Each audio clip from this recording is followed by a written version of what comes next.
Hello students, we are studying the 17th chapter of mathematics, geometrical constructions. या प्रकरणाचा एक भाग आपण पाहिलेला आहे. तो भाग असा होता की drawing a perpendicular through the point at the point on that line. म्हणजे ही एखादी लाईन आहे, त्या लाईनवर कुठेतरी एक पॉइंट आहे आणि त्या पॉइंट मधून जाणारी परपेंडिक्युलर लाईन हे कन्स्ट्रक्ट करणं हे आपण पाहिलेलं आहे पहिल्या भागामध्ये. तीन प्रकारे आपण एक जर लाईन असेल, त्या लाईन वरती पॉइंट असेल आणि त्या पॉइंट मधून जाणारा परपेंडिक्युलर आपल्याला काढून दाखवायचा आहे. हा परपेंडिक्युलर आहे आणि हा आपल्याला काढून दाखवायचा आहे. यासाठी आपण using set square, using compass, using protractor तीनही प्रकारे कशा पद्धतीने कन्स्ट्रक्शन करायचं हा भाग आपण आधी पाहिलेला आहे. आजचा भाग सुद्धा अतिशय सोपा आहे. आजचा भाग काय आहे की जर एक लाईन तुम्हाला दिलेली आहे आणि त्या लाईनच्या व्यतिरिक्त कुठेतरी एक पॉइंट आहे, तो पॉइंट त्या लाईनच्या वर असेल किंवा खाली असेल. हा पॉइंट समजा या ठिकाणी आहे, पॉइंट P, जो लाईन वर नाहीये. आतापर्यंत काय होतं की लाईन वरती पॉइंट राहायचा. आता तर सांगितलं, आता लाईन आहे आउटसाइड द लाईन, लाईनच्या बाहेर कुठेतरी पॉइंट आहे. हा पॉइंट P आहे जो लाईन वर नाहीये आणि ह्या पॉइंट मधून आपल्याला काय टाकायचं आहे, परपेंडिक्युलर टाकायचा आहे. असा परपेंडिक्युलर टाकायचा आहे. तो त्या पॉइंट मधून जायला पाहिजे आणि लाईनला परपेंडिक्युलर असायला पाहिजे. अशी लाईन आपल्याला काढून दाखवणं पाहायचं आहे. याचे सुद्धा तीन प्रकार आहेत. पहिला आहे by folding the paper fold करून, हा एक प्रकार आहे. दुसरा आहे युजिंग सेट स्क्वेअरचा वापर करून आणि तिसरा आहे युजिंग कंपास अँड रूलर. तर सगळ्यात आधी आपण हेडिंग पाहू. ड्रॉइंग अ परपेंडिक्युलर म्हणजे इथे सुद्धा आपल्याला परपेंडिक्युलर काढून दाखवायचा आहे. To the line from a point outside the line. Line दिलेली आहे, या लाईन ही आडवी लाईन आहे, या लाईनच्या बाहेर कुठेतरी पॉइंट आहे आणि ह्या पॉइंट मधून जाणारा आधीच्या या लाईनला परपेंडिक्युलर असणारी एक लाईन आपल्याला काढून दाखवायची आहे. हा परपेंडिक्युलर आपल्याला कन्स्ट्रक्ट करायचा आहे. तीन प्रकार. पहिला प्रकार आहे बाय फोल्डिंग द पेपर. आता बाय फोल्डिंग द पेपर हा कन्सेप्ट नेमका कसा आहे, तर यासाठी तुम्हाला एक पेपर घ्यावा लागेल. हा जसा एक मी ब्लँक पेपर घेतला, ठीक आहे. ह्या ब्लँक पेपर वरती स्केलच्या सहाय्याने, रूलरच्या सहाय्याने एक लाईन काढली, लाईन AB, ठीक आहे. आणि ह्या लाईनच्या बाहेर, या लाईन AB च्या बाहेर इथे पॉइंट घेतलाय, पॉइंट P. आता ह्या पॉइंट P मधून या लाईन AB वरती परपेंडिक्युलर काढून दाखवायचा आहे पेपरचा उपयोग करून. आणि ह्या पेपरचा आपण उपयोग करत आहोत आणि पेपरचं फोल्डिंग करायचं. मग कसं करायचं, तर ज्या ठिकाणी आता ही लाईन आहे तिथूनच बरोबर अगदी त्याच ठिकाणी आपले हा जो पेपर आहे तो पेपर फोल्ड करायचा. पहा दिसत आहे मी बरोबर त्याच ठिकाणी हा पेपर फोल्ड करत आहोत, ठीक आहे. हा पेपर फोल्ड केला म्हणजे ही लाईन आहे तिथे आणि हा पेपर मी बरोबर त्या लाईनवरून फोल्ड केला, ठीक आहे. आता ह्या पॉइंट P मधून या लाईन वरती आपल्याला काय काढून दाखवायचं आहे, परपेंडिक्युलर टाकून द्यायचं, म्हणजे परपेंडिक्युलर काढून दाखवायचं आहे. हे मी पहिल्यांदा फोल्ड केलं. त्यानंतर आता बरोबर ह्या पॉइंट मधून हा पॉइंट P दिसतोय, हा पॉइंट P बरोबर असा फोल्ड करायचं की ही जी लाईन आहे किंवा हे जे दोन भाग आहेत, हे असतील आहेत, हे बरोबर एकमेकांना इथे जोडायला पाहिजे. आणि हा फोल्ड बरोबर ह्या पॉइंट वरूनच यायला पाहिजे, ही फोल्ड, दुसरी फोल्ड. ठीक आहे. आता मी त्याला व्यवस्थित प्रेस करतो. आता हे फोल्ड पडली आहे. आता हे पॉइंट पी मधून या लाईन वरती पहा परपेंडिक्युलर आले आहेत. हे जे तुम्हाला फोल्ड दिसत आहेत, ही फोल्ड म्हणजे काय आहे, परपेंडिक्युलर आहे. आणि आता स्केलच्या सहाय्याने आता असं फोल्ड केलं बरोबर. ठीक आहे. आता स्केलच्या सहाय्याने हे जे जिथे फोल्ड केलेलं आहे, पेन घ्यायचं आणि इथे काय काढून घ्यायची, लाईन काढून घ्यायची. आता माझ्याजवळ या ठिकाणी स्केल नाही आहे. एक मिनिट. स्केल घेतली, म्हणजे आपण पॉइंट पी फोल्ड केलेला होता, या ठिकाणून बरोबर ही लाईन काढा, जी बरोबर त्या फोल्ड वरूनच येईल. ही लाईन काढलेली आहे आणि इथे त्याच वेळी असा परपेंडिक्युलर सुद्धा दाखवून द्यायचा. म्हणजे हा जो मी आता ही लाईन आधीची होती, हा पॉइंट सुद्धा आधीचा होता, मात्र मी आता बरोबर जो परपेंडिक्युलर काढला, तो परपेंडिक्युलर काढत असताना मी कुठलंही इक्विपमेंट, सेट स्क्वेअर, प्रोट्रॅक्टर किंवा कंपास काहीच वापरलेलं नाहीये. फक्त फोल्ड केलेलं आहे. बरोबर लाईन वरती फोल्ड केलं, नंतर या ठिकाणी बरोबर फोल्ड केलं पॉइंट मधून, आणि ह्या ज्या दोन ज्या भाग येतात ते दोन्ही भाग बरोबर इथे जुळवले आणि नंतर इथे प्रेस केलं. आणि नंतर ही जी फोल्ड इथे तयार झाली, स्केलने फक्त इथे एक लाईन काढली आणि ती लाईन म्हणजे ह्या लाईन AB ला काय असेल, परपेंडिक्युलर असेल.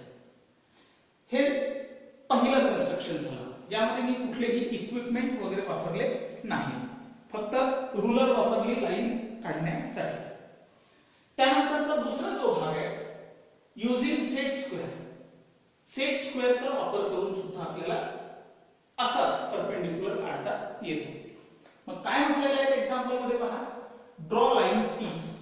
तुम्हाला म्हटलेलं आहे की लाईन P काढा. मग आपण स्केल घेऊ आणि स्केलच्या सहाय्याने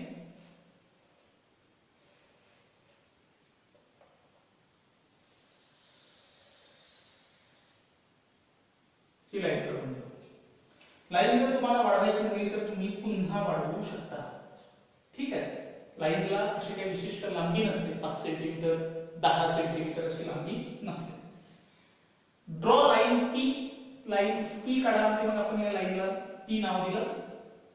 take point M anywhere outside the line. ही जी लाईन P काढली आहे, या लाईन P च्या बाहेर कुठेतरी एक पॉइंट घ्या. आपण या ठिकाणी पॉइंट घेऊ, ज्या पॉइंटला नाव द्या म्हणजे M. लाईनवर तो पॉइंट घ्यायचा नाहीये, लाईनच्या बाहेर कुठेतरी पॉइंट घ्यायचा. मी वर घेऊ शकता, खाली पण घेऊ शकता. मग आता आपण इथे M पॉइंट घेतला. त्यानंतर काय म्हटलं, युजिंग द सेट स्क्वेअर. जे दोन सेट स्क्वेअर आहेत त्यापैकी कुठलाही एक सेट स्क्वेअर तुम्हाला वापरायचा आहे. मी एक सेट स्क्वेअर घेतो, हा घेतला मी सेट स्क्वेअर, आणि using this set square draw line AB perpendicular to line P. एक लाईन AB अशी काढायची आहे की जी ह्या लाईन P ला परपेंडिक्युलर असेल थ्रू द पॉइंट M, आणि M पॉइंट मधून ती लाईन जायला पाहिजे. आणि त्यासाठी सेट स्क्वेअर वापरायचा. हा सेट स्क्वेअर वापरायचा आहे. हा पॉइंट M आहे, हा पॉइंट मधून परपेंडिक्युलर काढायचा आहे. खालची जी साइड आहे ती बरोबर त्या लाईन वरती येऊ देऊ. इकडे बरोबर या पॉइंट वरती हे आपण जुळवू. ठीक आहे. चला, आणि या ठिकाणी आता ही लाईन आपण काढायची. ही लाईन बरोबर पॉइंट M मधून जाते आणि या लाईनला परपेंडिक्युलर सुद्धा आहे. आता जर आपल्याला वाढवायची झाली तर आता आपण स्केलच्या सहाय्याने वगैरे ही लाईन पुन्हा वाढवू शकतो. ठीक आहे.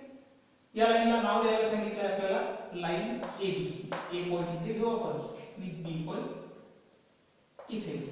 ठीक आहे. इथे आपल्याला परपेंडिक्युलरचं चिन्ह दाखवायचं आहे. आता हे सगळं जे कन्स्ट्रक्शन केलं म्हणजे इथे आपण लाईन AB काढली जी लाईन P ला परपेंडिक्युलर आहे आणि पॉइंट M मधून पास होते. या ठिकाणी आपण सेट स्क्वेअरचा वापर केलेला आहे. दोन पैकी कुठल्याही एका सेट स्क्वेअरचा वापर करता येतो. तिसरं म्हटलेलं आहे using compass and ruler.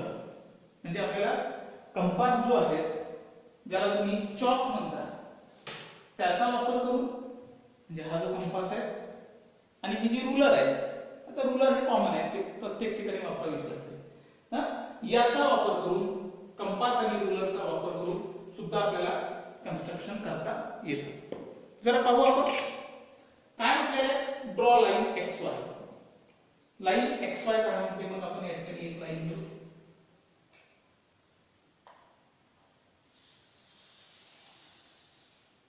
He line XY काढली. ठीक आहे. एरो दाखवू, लेबल सुद्धा त्याच करू. XY. Take point P anywhere outside the line. Point P घ्या, ज्या XY जी लाईन काढली त्या लाईनला सोडून कुठेतरी पॉइंट घ्या. आपण या ठिकाणी हा पॉइंट घेऊ, पॉइंट P. ठीक आहे. Point take the point P outside this line. Now using the compass and ruler draw the line PQ. हा पॉइंट P आहे, ये लाईन PQ अशी काढा which is perpendicular to line XY, जे XY ला perpendicular असेल.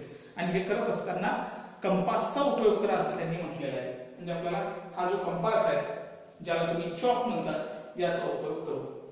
हे आयर्न टिप आणि पेन्सिल टिप आहे असं मानू आपण तुमच्या कंपासचं. आता आपल्याला काय करावं लागेल, आयर्न टिप पॉइंट P वर ठेवायचं. आपल्या सोयीनं डिस्टन्स आपण घेऊ शकतो, याच्यामध्ये कमी जास्त अंतर घेऊ शकतो.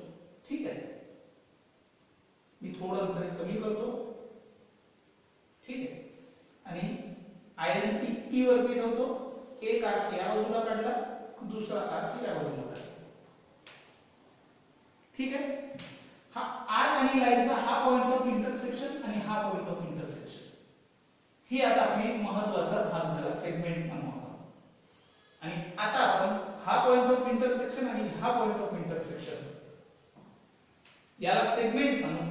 त्यासाठी इथे जेवढं अंतर दिलेलं आहे त्याच्या अर्ध्यापेक्षा जास्त अंतर आपल्या कंपासमध्ये घेऊ. आता हे अंतर बदलवता येतं. ठीक आहे. हे पूर्ण टोटल अंतर झालं, त्याचं अर्ध अंतर जवळपास एवढं झालं, त्याच्यापेक्षा अर्ध्यापेक्षा जास्त एवढं अंतर घेऊ. आयर्न टिप या एका पॉइंट ऑफ इंटरसेक्शन वरती ठेवलेले आहे. एक आर्क इथे काढतो. हे अंतर आता डिस्टर्ब होऊ द्यायचं नाही. आयर्न टिप मी आता या पॉइंट वरती ठेवतो आणि आर्क असं इकडे काढतो.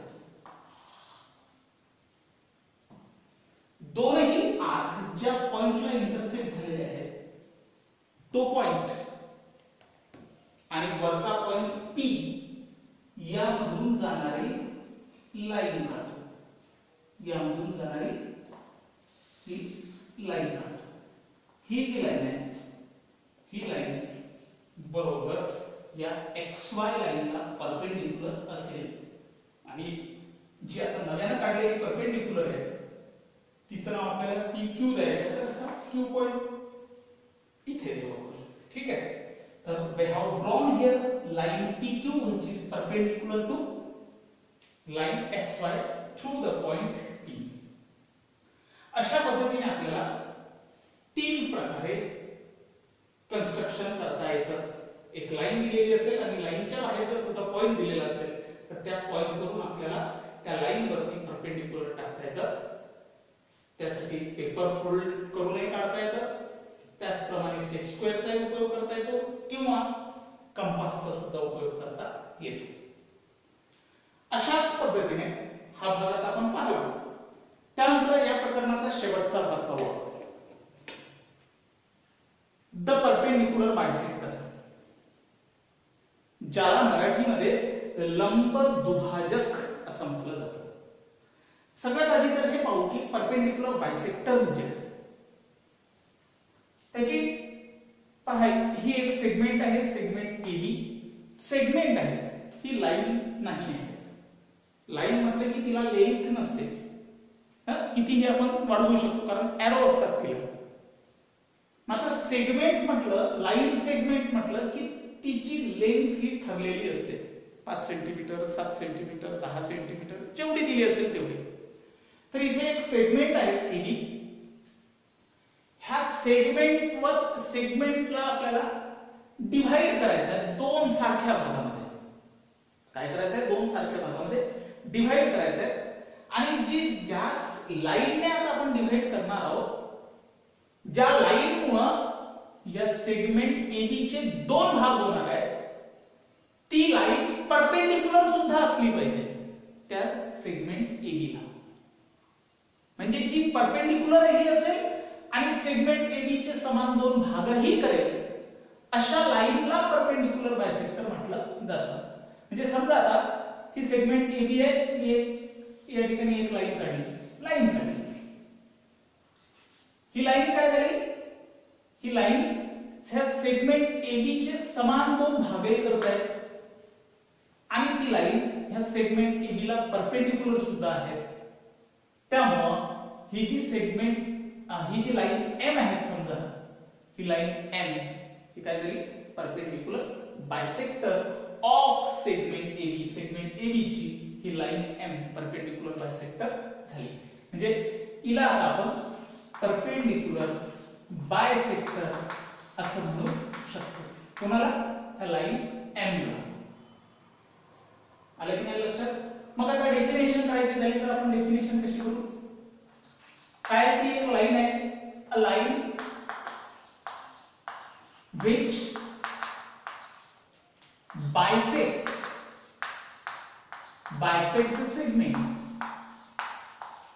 the segment and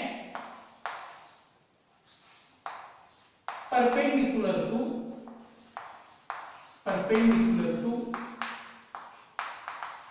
segment, perpendicular to that segment is called, that line is called perpendicular bisector. Perpendicular bisector असं आपण म्हणू शकतो. आणि इथे जर पाहिलं फ्रॉम फिगर,